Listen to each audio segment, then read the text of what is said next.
So I will call the meeting to order. Welcome everyone to our first ever Zoom meeting. It'll be a little different, but we're glad you're here. And it's good. I'm going to turn it over now to our Executive Director, Barbara George, for our annual report. Okay.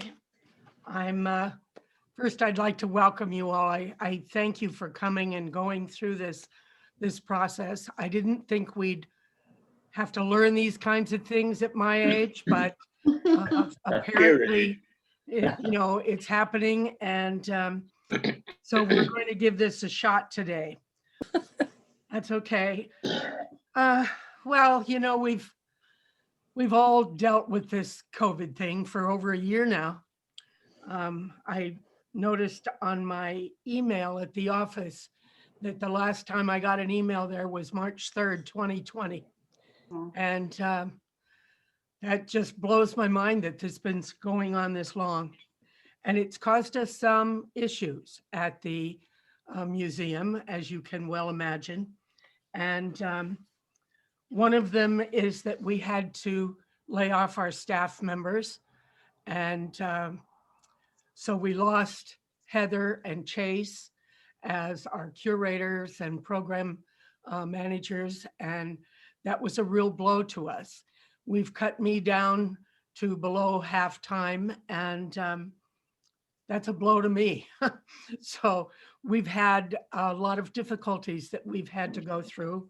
Some of the capital campaign that we were planning on really kicking into full gear this year didn't happen because we couldn't get together with the people that we wanted to get together, and our tours were stopped and our building closed and everybody went home to work on their computer. And we were lucky in one sense. We've learned a lot of things. Joan and I have been taking courses on this, not so much the Zoom, but webinars on how to do programming and so forth on the web and online kinds of things.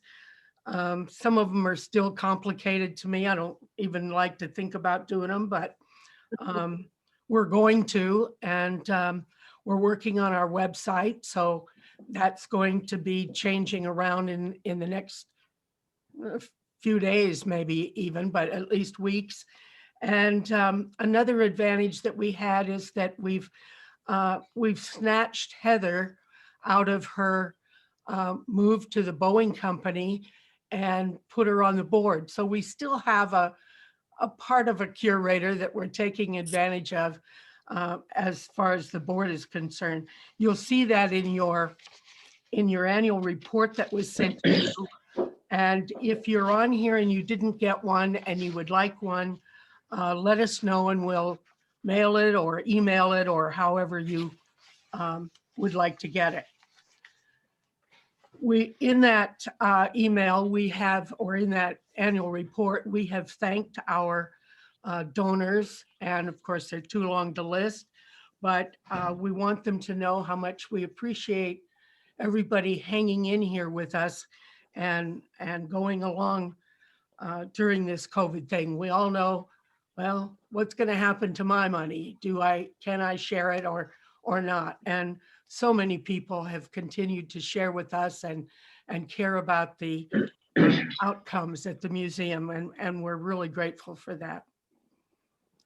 Now, that has affected our financial report, and you'll see that we still had revenues in spite of ourselves of $156,017. Wow. And that's basically donors, people that have helped us. We have a couple of small grants in there, but for the most part, it's just been that kind of because we haven't had programs. We had to cancel our annual dinner and things like that. So we really appreciate that. Also, well, our expenses were $154,000. So we snuck through with a surplus of $1,200, which is pretty close to breaking even.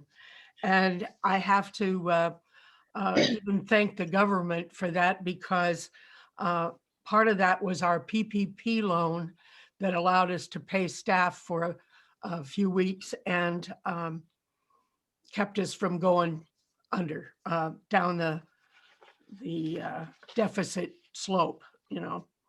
So we're hoping and we're planning that things will get better in the next few months, and along with the rest of the world, we're going to keep working on that.